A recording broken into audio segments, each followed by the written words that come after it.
ایک توحید پر ایمان کامل کے باعث مرد مومن کا ظاہر و باطن ہر طرح کی کدورتوں سے پاک ہوتا ہے۔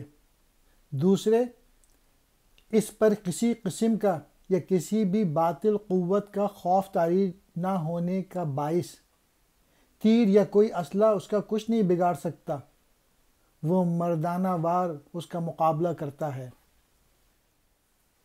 عالمگیر کے متعلق علامہ اقبال اپنی پوئٹری میں لکھتے ہیں، جس کا ترجمہ یہ ہے: شہنشاہ اورنگزیب عالمگیر کا آستانہ آسماں کی مانند بلند ہے۔ مسلمان اہل اسلام کا رتبہ و مرتبہ اس کی بدولت بہت بلند ہے، اسی سے حضور اکرم کی شرع کا احترام قائم ہے۔ وہ اس بت خانے ہندوستان میں حضرت ابراہیم علیہ السلام کی مانند تھا، جس طرح حضرت ابراہیم علیہ السلام نے کعبے کے بت توڑ پھوڑ دیے تھے، عالمگیر نے بھی ویسے ہی کام کیا اور کفر و الحاد کا خاتمہ کر دیا۔ وہ شہنشاہوں کی صف میں بے مثل تھا، اس کی درویشی اس کی قبر سے ظاہر ہے، یعنی اس کی قبر پر کوئی عظیم و شان مقبرہ تعمیر نہیں کیا گیا۔ اللہ تعالیٰ کا خوف ایمان کا عنوان ہے اور بس، جبکہ غیر کا خوف پوشیدہ شرک کے باعث ہے اور بس۔ دل میں اللہ تعالیٰ کا خوف توحید پر پختہ ایمان کی علامت ہے، اور کسی باطل قوت سے خوفزدہ ہونا خود شرک کا مرتکب کرنا ہے۔ علیہ وآلہ وسلم ہی کے دم سے قائم ہے۔ یہ صبح آپ ہی کے سورج سے منور ہوئی۔ حضور صلی اللہ علیہ وآلہ وسلم نہ ہوتے تو یہ عظیم ملت بھی وجود میں نہ آتی۔ مسلمان جب توحید پر ایمان کامل رکھتا اور عملی طور پر اس کا اظہار کرتا ہے تو پھر دنیا کی کسی بھی مادی یا باطل قوت سے نہیں ڈرتا، اور یوں ملت اسلامیہ کو ایسی ملت قرار دیتا ہے جس کا کوئی ثانی نہیں ہے۔ غلامی کی وجہ سے یا کسی طاقتور انسان سے ڈرنے کی وجہ سے عام انسان کی فطرت میں پستی آ چکی تھی، اور اس کی بانسری میں نغمے خو ہو کے رہ گئے تھے۔ عام انسان کا دل اس صورتحال کی بنا پر جذبوں سے خالی ہو چکا تھا، وہ بے بس اور بے کس ہو کر رہ گیا تھا۔ حضور صلی اللہ علیہ وآلہ وسلم نے جو تعلیم دی اور جو نظام قائم فرمایا، اس سے مردہ دل بھی بیدار ہو گئے، اور مجبور و محکوم لوگ بھی آزادی اور عزت کی نعمت سے سرشار ہوئے۔ کوہکن مزدور کی اور پرویز بلند مرتبے کی علامت ہے۔ آج علم کی جو روشنی یا روشنیاں پھیلی ہوئی ہیں، ان کی بنیاد حضور صلی اللہ علیہ وآلہ وسلم ہی نے رکھی تھی۔ حضور صلی اللہ علیہ وآلہ وسلم کی حکمت و دانش نے دنیا میں پھیل جانے والی ایک ملت کی تعمیر کی بنیاد ایک کلمے پر رکھی۔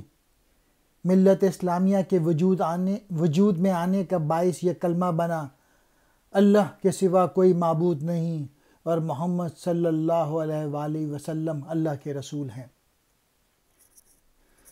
تو اے مسلم، مچھلی کی طرح سمندر میں آباد ہو جا، یعنی مقام کی قید سے آزاد ہو جا۔ جس طرح مچھلی سمندر میں کسی جگہ پر ٹک کر نہیں رہتی، بلکہ کبھی ادھر کبھی ادھر نکل جاتی ہے، گویا آزادانہ زندگی بسر کرتی ہے، تو بھی اپنی زندگی میں ایسی روش اپنا لے۔ جو کوئی حدود کی قید سے آزاد ہو گیا، وہ آسماں کی طرح پوری دنیا میں آباد ہو گیا۔ اسلام کی تعلیمات کو پیش نظر رکھتے ہوئے دنیا میں گامزن رہے، جدید یا یورپی تہذیب سے بچ کر رہے۔ قرآن کریم کی قوت سے خام جذبوں میں پختگی آتی ہے، اور اس کی اسی قوت کے طفیل پتھر سے ٹکرا جاتا ہے۔ قرآنی تعلیمات پر عمل سے کمزور انسان یا مسلمان میں وہ قوت آ جاتی ہے کہ وہ بڑی بڑی قوتوں سے ٹکر لینے سے نہیں گھبراتا۔ یہ کتاب بنی نوع انسان کے لیے آخری پیغام ہے۔ یہ اس ذات گرامی صلی اللہ علیہ وآلہ وسلم پر نازل ہوئی جو تمام جہانوں کے لیے سراپا رحمت ہیں۔ اس کتاب مقدس سے ایک بے وقت انسان کو بھی عزت و وقت ملتی ہے۔ اس حوالے سے خدا کو جو سجدہ کیا جاتا ہے وہ سجدہ ایک غلام کو بھی سربلند مرتبہ بنا دیتا ہے۔ قرآن کریم کی تعلیمات پر عمل سے ایک معمولی انسان کو بھی اللہ تعالیٰ عزت و سربلندی سے نوازتا ہے۔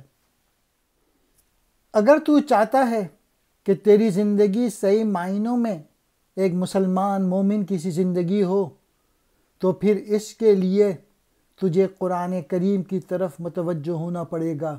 اس کی تعلیمات پر عمل ہی سے ایسا ممکن ہے۔ اس جدید دور اور تہذیب نے ہمارے دلوں میں سلگتی ہوئی پرانی آگ ٹھنڈی کر دی اور لا الہ کا نور ہمارے سینوں سے غائب کر دیا۔ مسلمان جن کا کبھی توحید پر پختہ ایمان تھا اور وہ کبھی کسی باطل قوت کے آگے نہیں جھکتے تھے، اب وہ مادہ پرستی میں ڈوبے ہوئے ہیں۔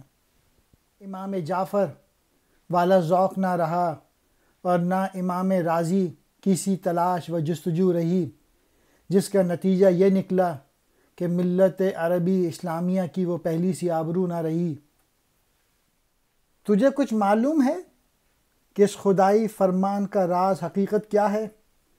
وہ حقیقت یہ ہے کہ خطروں میں جینا ہی صحیح معنوں میں زندگی ہے۔ ملت اسلامیہ بزدلی سے کام لینے کے بجائے جس قدر مصیبتوں اور خطروں کا مقابلہ کرے گی، اتنی ہی اس کی بقا اور عظمت کا ساماں ہوگا۔ یعنی بے خوف ہو کر بڑی جرت اور دلیری سے دشمن کو خواہ وہ کتنا ہی طاقتور کیوں نہ ہو چنے چوا دے۔ مسلمانوں کے لیے سکندر و دارو جیسے بڑے بڑے بادشاہ اس کے در کے فقیر تھے، یعنی ان کے مقابلے میں بڑے بڑے بادشاہوں کی کوئی حیثیت نہ تھی۔ اب اس کی کوشش نے قناعت سے موافقت کر لی، یہاں تک کہ وہ کشکول گدائی پر فخر کرنے لگا۔ مسلمان کی بے عملی جو آج کے مسلمان ہیں، وہ سنت سے بیگانگی اس کے لیے ذلت کا باعث بن گئی، لیکن اسے اس کا احساس تک نہ ہوا، بلکہ دوسری قوموں کے آگے سر جھکانا اس کے لیے فخر کی بات بن گئی۔ اپنی چھوٹی موٹی خوبیوں پر مت اترا، بلکہ حضور صلی اللہ علیہ وآلہ وسلم کی عظیم تعلیمات کو اپنا کر اپنی زندگی سنوار لے۔ زندگی آشیانہ بنانے والا کوئی پرندہ نہیں ہے، وہ تو رنگ کا پرندہ ہے اور پرواز کے سوا کچھ نہیں۔ یعنی صحیح زندگی مسلسل حرکت میں رہتی ہے، جد و جہد میں لگی رہتی ہے، اس میں ٹھہراؤ نہیں ہے۔